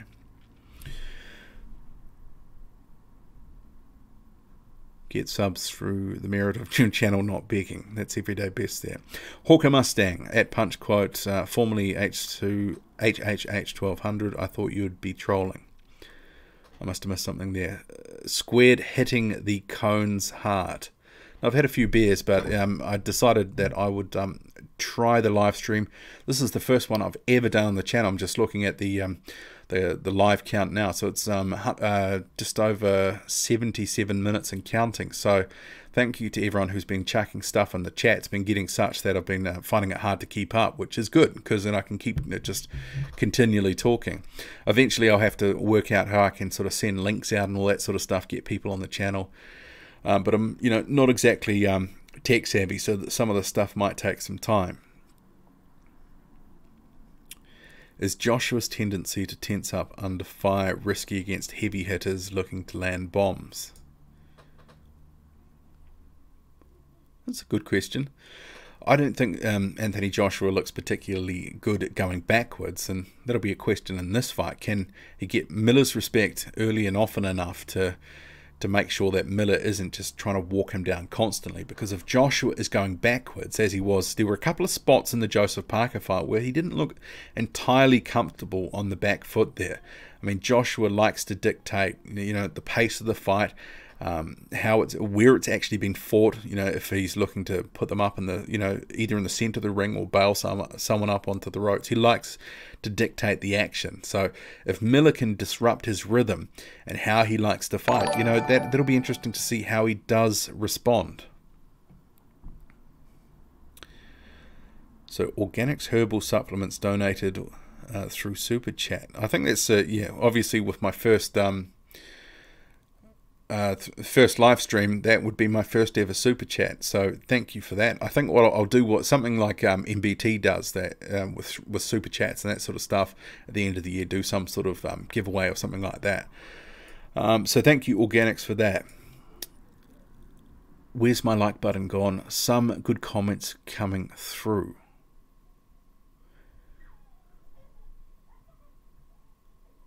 Schwartz is similar to Gerald Washington when Wilder fought him. That's a better comparison. Yeah, Gerald Washington was a bit undercooked when he fought Deontay Wilder, but we have to remember that was a late replacement. Andrzej Wawrzyk was the original opponent, and that was, to some extent, a tune-up fight, and even admitted so by Deontay Wilder, who was coming off an injury. He'd had that, those areola injuries and such, so that was never going to be a situation where that was going to be the best fight. So, yeah, so the Washington one, it was better than Wawrzyk, who I think might have been at the back end of the 15, and I think Washington was 10th at the time. But, yeah, never expected to trouble Wilder, and he actually looked, his performance was better than expected. But it was still strange to me that Wilder was up on the cards, even though Washington looked to be sort of behind the jab, actually putting up a decent performance. And for me, he was ahead on my card, but, I was always expecting him to lose. What happened to Patrick Mailata? Well, I've seen him training on, different bits and pieces on Instagram, but who knows? Who knows? He needs to probably get in some better shape. He came in for that Shane Cameron fight card, what was it, about 6 months ago.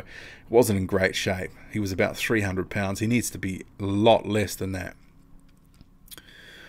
Anthony Joshua Uncut. AJ is very good, but vulnerable.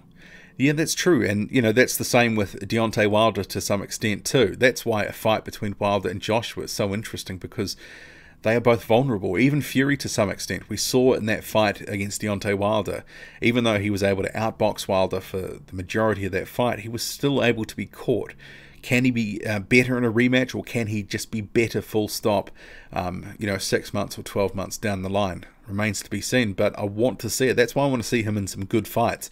That's why the Tom Schwartz one is disappointing for me, because Tyson Fury's above that level. Time is right for White Parker rematch. Parker stops him in round 13. Was that round 3? Round 13. Okay, not sure there. Actually, I'm not really interested in that rematch right now. I think Dillian Whyte isn't going to be taking that anyway, just because he's looking to maximize, his earnings within the heavyweight division. And Joseph Parker, 2 losses on the bounce there, and then fighting a confidence win in Alexander Flores. He doesn't have enough sort of juice right now to justify, a Dillian Whyte fight. But also, they would just want too much for that. They want to have it on basically the same terms from what Higgins has said publicly. And if it was 50-50 the first time and Parker's lost and the stock is down, they're never going to get that again. Not until Joseph Parker, has a few good wins, but also maybe until Dillian Whyte loses. If Whyte loses, maybe the rematch becomes a bit more viable. So Gonzalo says, I've noticed that more fighters are seen doing weight training like Joshua, Usyk, name a few. What's your thoughts on weightlifting and boxing? Well, I mean, I'm not going to sort of say that I'm an expert on some of that stuff, but I think some of that is just part and parcel of the, modern training methods. But they have different strength trainers and conditioners, I should say, and I think that's just part of it. But I guess, you have to know what is actually benefiting you and what's actually hampering you here, and that can be a fine line. But this is why they pay all these guys the big bucks, to actually make sure that they're doing the right reps, the right movements, to ensure that they're actually going to be coming into the fight in peak physical condition. So Christopher says, speaking of journalism, is it not strange that no member of the press asked the $100 million offer from DAZN USA during his press conference with Dominic? Well, I don't think they were given the opportunity to ask questions. That press conference just kind of, it's over now, and we're going to have some questions over here, da-da-da-da-da. I mean, there were a few members of the press who were asking pointed questions, but they were deflected. They were never going to address, that question if they didn't want to. And, yeah, I kind of thought that whole event and some of the follow-up, it was a bit disappointing from the fan point of view, because there were certainly questions that I wanted asked and answered, but they just weren't. It shows the double standard among the media entities, because they never hesitated to ask Joshua about the $50 million from Wilder. Well, I think some of them did ask those questions, they just didn't get the answers. But, you know, one of the things to consider is that a lot of these promoters and entities that organise these events have a lot of control over the boxing media to some extent, because if they're given a hard time, or the promoter or whatever feels misrepresented, that their fighter has been slighted or whatever, they can just pull your accreditation and make sure that you're not on the list to come into certain events or whatever. So it can be quite ruthless to some degree. But you know, sports journalism is actually very different to journalism. I can tell you that now, because I used to be a journalist working in journalism. Sports journalism is a very different beast. Traditional journalism, very different, and you would get a lot more hard-hitting questions. There'd be, but yeah, the environment is different, because news is news, and the whole sports game, you're generally dealing with the same people over and over and again, and especially in a niche sport like boxing, where you've got certain events at certain times of the year. It's dependent on a couple of different factors. They have a bit of leverage over some of the media, especially with coverage, and I think we've seen that through the way some of the soft, lightly treading stuff over the years. But yeah, sports journalism is a very, very different beast, and you might have noticed actually that it's often with sports journalism, especially on website stuff, it's basically, there's a whole, it's opinion pieces with the odd quote thrown in, or just full-on opinion pieces and passed off as complete fact. And it always just, shocks me, having worked as a former journalist, that some of that stuff is called journalism. But, it is what it is. Sports journalism is very different to normal journalism. Who has the zone here? Just curious. I do. That's Fair's Edge. Can't get it in New Zealand. I think if it was in New Zealand, I probably would get it. So Fair's Edge, my ex in the States has the zone, ESPN Plus, Showtime. I log into her accounts and stream in New Zealand. So Organic says, peace to Boxing Squared and chat.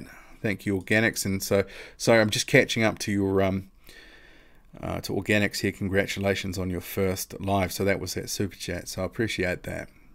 Speaking of journalism, is it not straight? Okay, we've just gone through that. Do you think Brazil has a chance against Wilder? Well, potentially, but I think it's going to be quite a low volume fight. I think similar to the Ortiz fight to some extent, and the Washington fight. I think Deontay Wilder is going to look to clock Brazil, what he's doing, try to time him.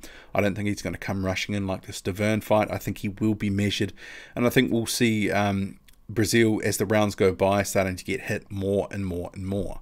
Ultimately, I think he probably gets sort of worn down. He might get dropped multiple times in the fight, and it wouldn't surprise me if there's the odd body shot too. But Wilder's not really a huge body puncher, but yeah, Dominic Brazil can be hurt. But I think some of this, he's got a pretty decent chin, but I think it will be accumulation too. B Water Homie, do you have a job for me in New Zealand? No. Geez, Christopher, you've asked this question about 3 or 4 times now. To you, speaking of journalism, I'm kind of pushing a barrow there. Do you think Dillian Whyte made a mistake not taking the Joshua fight? I feel he thought he could win the fight if he'd have taken the fight. Well, it was there to take, and millions of dollars on the line. He feels he can get something better elsewhere. He's walked away from a guaranteed title shot. It's a hell of a thing. The grass is not always greener on the other side, and we have to remember he had an opportunity to get that mandatory spot with Kubrat Pulev. He said he wants a mandatory spot because he doesn't want to have a rematch with splits and all this sort of stuff. Well, he had that opportunity, so he has prioritized paydays and pay-per-view over some other things, because he could have also set up a fight with Brazil for December, but he ultimately went for the payday against Chisora. I mean, some of these things, it just is what it is. Do you know if the IBF could strip Pulev of his status? It remains to be seen. Brazil has been only at plus 333. I was shook by those odds, but I think they are accurate once I gave it time. Well, he could catch Wilder with something, but we'll have to see what happens. I think Deontay Wilder is the favourite for a reason. Brazil, he is very slow and plodding and just too hittable, but he's got a chin, he's durable, and he can punch. So Underworld says, organics herbal supplements using history as a guide. IBF will not strip Pulev. Yep, we'll have to see what happens there. So God of War says, good morning. Good morning to you too. Who's your favourite YouTube interviewer? That's a good question. I've got to say, because I come from a background of news and actually doing interviews, that I find a lot of the interviews a bit too chummy. It's a bit folksy for me. You know, it's sort of fireside chat sort of stuff. I prefer the hard-hitting sort of stuff, and really there's no one in boxing that does sort of that stuff. You probably get some of the print guys that are doing that, but, you know, that's not broadcast. Who would win between Wilder and Fury rematch? Probably comes down to some of the same, really. With the whole sort of, you know, can Fury go for 12 rounds and not get dropped or not get knocked out? It's probably the same equation, except more people may just, the needle might be more towards Fury now in terms of who people would favour in a rematch. I guess it depends how he looks in his upcoming fights with Schwartz and whoever else he faces, because there is a sort of, we have to consider that after all that time off and everything that he did to his body, and, you know, he didn't look $1 million in the first fight. You know, he was in pretty good nick and he fought pretty well, but would he ever be the same as he was, with the reflexes, with the timing? Would everything be there as it was? And I don't think it was all quite there, but, you know, he did a good job. But he was facing a guy in Deontay Wilder who he had the height and reach over, and it was a pretty low volume fight. But yeah, the rematch will be similarly interesting because of, you know, all the factors from the first fight, the controversy, and that's why I wanted to see it and get a definitive result. So L Dog says, I love your content, Boxing Squared. Thank you for watching, and thank you for the donation super chat. Appreciate that. So people underestimate Wilder's chin. Yeah, I think, you know, with the Luis Ortiz fight, you know, how he sort of came back from being rocked in that 7th round, I think the question about Deontay Wilder's chin is sort of, it has, you know, lessened to some extent. I think people are willing to sort of give him the credit and say Wilder's actually got a decent chin. Maybe it's not the best chin, but he's got a chin to some extent. You know, we're not talking David Price territory or Amir Khan territory. But, you know, has Wilder been in with some really truly massive punches at the same time?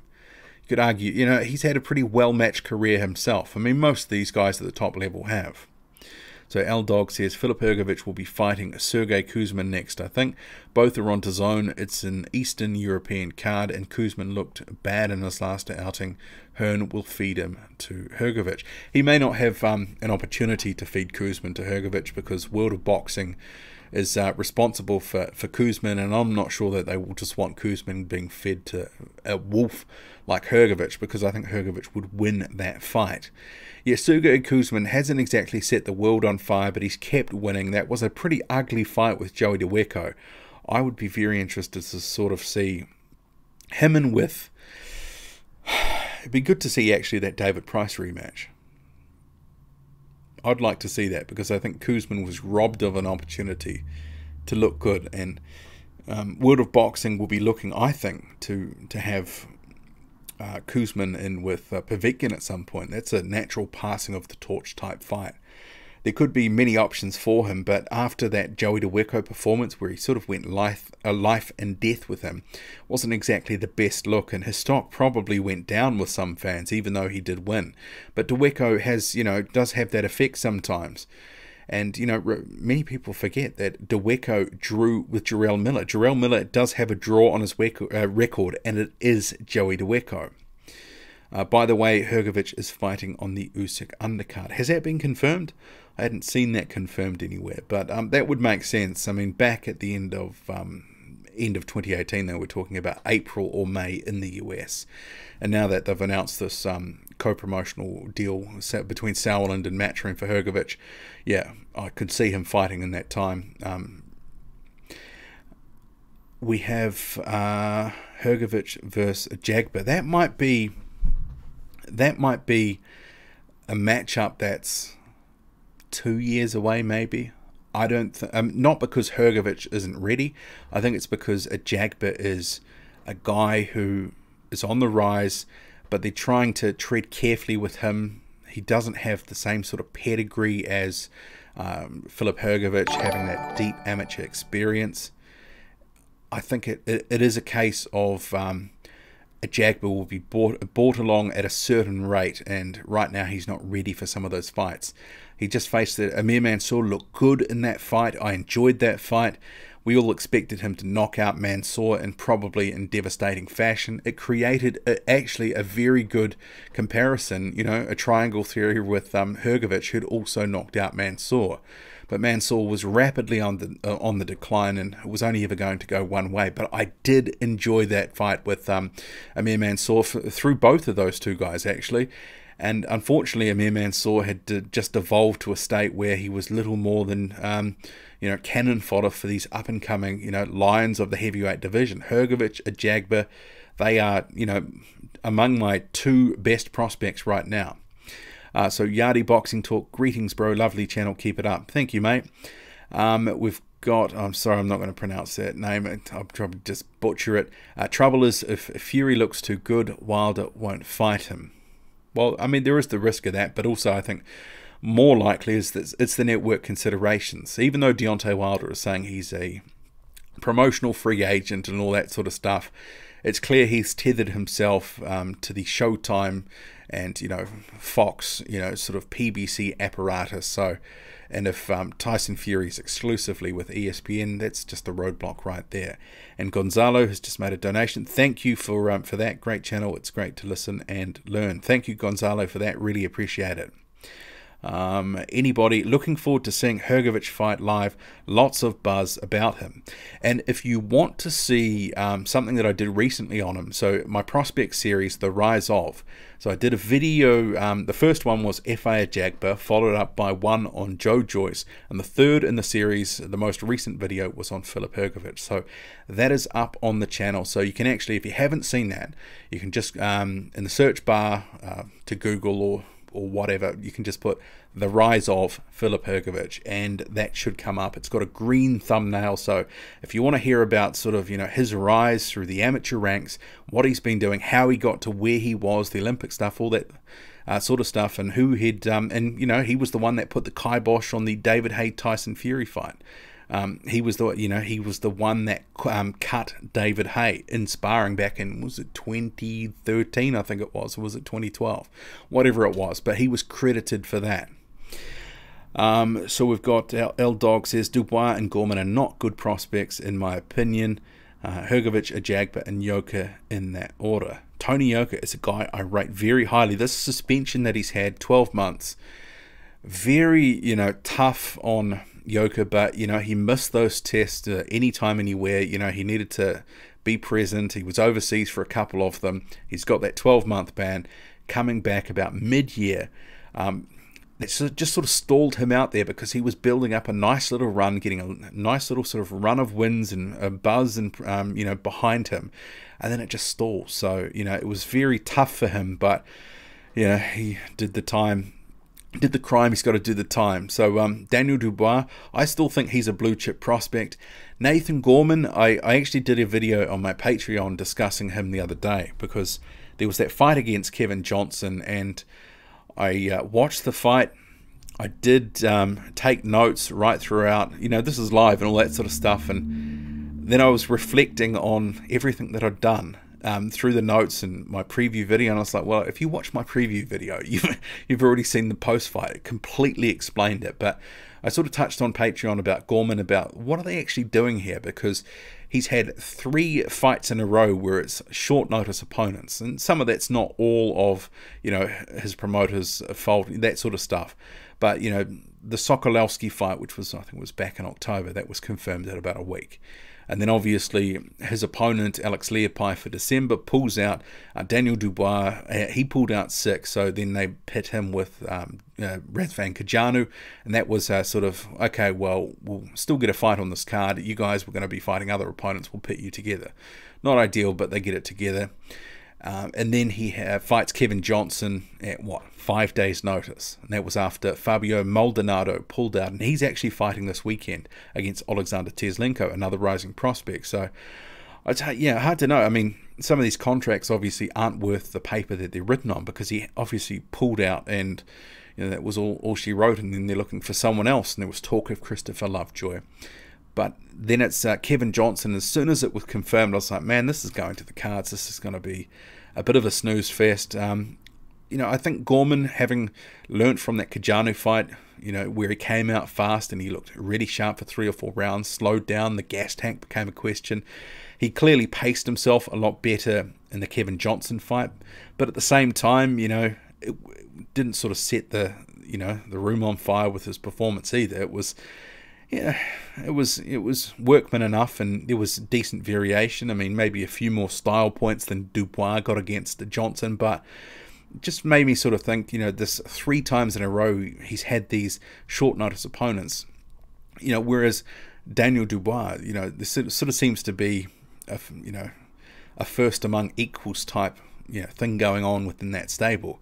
Maybe there's because Frank Warren is more looking after Dubois and Ricky Hatton is more responsible for Nathan Gorman. Maybe there's different levels of investment in the two, and the amount that is available for purses.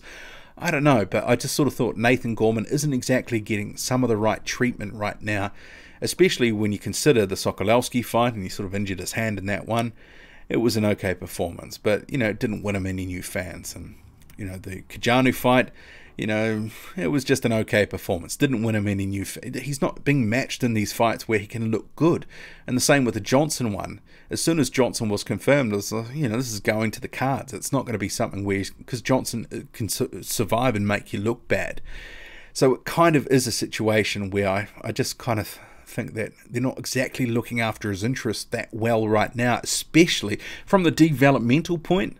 Yeah, I've got no problems with it, but they keep talking about this fight with Dubois this year. And if that is truly on the cards, then they're not building him in the right way to get more fan interest and support in him, to at least try build towards that fight. And, the stadium fight, as Frank Warren says, might be in a stadium of about 40 people at this point. Okay, where were we in the chat here? Farr versus FA. Can't see Junior Farr's team taking this at this point. Price versus Ali, any predictions? Well, if David Price can catch Ali in the first 3 rounds, yeah, he's going to win this. If he can land something of note, he probably gets a knockout. But if it goes past about 4 rounds, well, it's all it's all on. Ali's had some pretty decent knockouts in the past. Not a noted knockout puncher, but does have some good highlight level KOs on his reel. Saw the prospects video on Hrgovic, whetted the appetite to see him live. Yeah, and actually he was very good in that Amir Mansour fight. Very silky skills, good to watch him live. Yeah, if he is going to be fighting in the US, definitely try catch that card. Christian Barnes, hi mate, what's your actual name? Love from the UK. Probably not going to give the actual name here, but you can call me Boxing Squared. L-Dog, I rate Yoka, but I think he will fall short. He was stopped a number of times in the amateurs. The extra rounds and smaller gloves won't do his chin any favours. Also, Hrgovic was robbed against Yoka. Certainly an argument for that. Many people thought that Yoka did lose to Hrgovic, but also lost to Joyce. But at 6'7", the way that he moves, and if they can actually sort of keep developing him, a guy that sort of moves the way that he does, and he showed against Dave Allen when he really put the hammer down that he does have some good punching power, and he can really be, put the hammer down. I actually liked what I saw, and I think Yoka can go a long way. I think he will be a top 10 guy as soon as he rises through those ranks. And I think all these guys here, Ajagba, Hrgovic, Dubois, they will be perennial top 10 guys for a period of time once their development phase ends. Warren has Gorman playing second fiddle to Dubois. That's certainly what it feels like. Hrgovic said he was very surprised at who he was offered. What do you make of this? Usual boxer talk, or might be actually a decent top 30 or 20 guy? Well, he's ready for it. He is ready for a guy who was in the top 30. I think he beats Manuel Charr right now quite handily. There's a number of guys I think he would really put it on. But, you know, he's ready for this. Some of these other guys, like a Jagba, for example, they need more seasoning. But Hrgović is well seasoned, and he's already shown in the limited fights that he's ready for, you know, a step up in opposition. Dog, I thought you just said it's Kuzmin. Andy Ruiz versus Dimitrenko's predictions. Ruiz to win that. But Dimitrenko, who knows if he can give him some problems. You know, Granat, you know, he knocked him out in the first round. He dropped Bryant Jennings, so you can't take him too lightly. Although he's a terrible actor, as we saw in that Joseph Parker fight back in 2016. Underworld, I'm making a prediction. I think it might be same network, Eastern European card, and similar ranking. Isn't Croatia Central Europe? Dog, if you had to pick one prospect, who would be a world champ? Who it would be? Filip Hrgović. He will be a world champion. F.A. Jagba, he will probably also be a world champion. It wouldn't surprise me if Daniel Dubois was going to be a world champion. But there will be a number of some of these other guys that are coming through that will be very, very difficult. Who are going to, you know, actually come through and beat some of these guys. There's a whole bunch of regeneration going on right now. You can see, just looking at the top 10, there's, you know, 3 or 4 guys that are ripe for sort of being turned over. Luis Ortiz, Alexander Povetkin, Kubrat Pulev. In another year or two, they will be gone and other guys will take their place. It just sort of happens, and all of a sudden, you know, it's on you. And these guys we've been talking about forever as prospects, or all of a sudden in the fights that we'd like to see. But hopefully someone like Hrgović will be in a very good fight. Is Trevor Bryan any good? Well, who would know? He's hardly televised. He's had a very well-matched and padded career so far. Dropped BJ Flores, what was it, about half a dozen times on his way to his interim title win. I just don't know about Trevor Bryan, but, you know, he might have enough to beat Manuel Charr. We'll have to see. It's kind of like Richard Lartey. I have no idea how good Richard Lartey really is. There's a little bit of limited footage that's popped up in the past 6 months of Lartey, and Lartey is going to be facing Daniel Dubois on April 27th, although I think Dubois probably stops Lartey, who from the little footage I've seen is probably going to be too open and probably get stopped. Another guy I'd really like to see, and this is why I was looking forward to it, was Christopher Lovejoy. He was calling out Gorman and was apparently going to be his opponent, and then all of a sudden it was off. There has been zero footage that has been emerging from the Tijuana bars that Lovejoy has been fighting, and he's the definition of a club fighter. Wait until Richard Torres turns pro. That's from Underworld. What is Adam Kovnatsky's next fight? Is he on the path to meet Wilder? Well, he's in there sort of, if Deontay Wilder doesn't fight Anthony Joshua and he keeps winning, Kovnatsky could either be next or he could be after that, because I think it's either probably between Kovnatsky or Luis Ortiz after Dominic Breazeale, if an Anthony Joshua fight is not there. I also wonder how good a Jagba is. The guy has not fought anyone but a finished Amir Mansour, who's only had, was it 8 fights though? Yeah, I mean, he's only 24. He is going to need some time to go through the levels. Filip Hrgović is fighting at a relatively, through his career so far, the opposition has been much better than F.A. Jagba. But Jagba showed he can certainly dispatch a guy like Amir Mansour. If you're not up to the task, he'll get you out of there. But we haven't seen him chin-checked. We don't really know how good he is, but I like what I see. But I did also note from that fight, because they did proper measurements, a Jagba not 88 inches, but 85 inches. So that was certainly interesting. But yeah, I will probably, because I'm just looking at the live count now, so we're up to an hour and 48 minutes. I should probably go have some dinner or something. But any final questions, whip them in now. We'll go for another couple of minutes, and then I better sort of finish it off for the night. But appreciate you coming to the chat here, to the live stream. First one for the Boxing Squared YouTube channel. We've got about 40 of you guys here in the chat at the moment. I appreciate that. Hit the thumbs up if you already haven't. Hopefully I don't see too many thumbs down when I go out and see on the archive. But yeah, hopefully you've enjoyed this one. And we've got a question here from Count Drago. Will Pulev lose his IBF mandatory? Word is he could be suspended because of his kissing incident. Yeah, that'll be interesting to see how it plays out, because, you know, some would sort of argue that you're going to try push him into a position where maybe this will end in some sort of monetary settlement. Sort of feels like we might be headed in that direction. If you were Usyk's manager and politics didn't matter, what would his path to a heavyweight champ be? Well, it can be an incredibly short one right now, because with his super champion status in the WBO, despite what some, you know, other people and other voices might be saying, if he wants that mandatory spot in the WBO, he beats Takam, he can just take it. He can get an automatic shot, and it would be next. And for me, I think he should do that. Christopher says, please, what software are you using for your live stream? Something called Streamlabs, I think.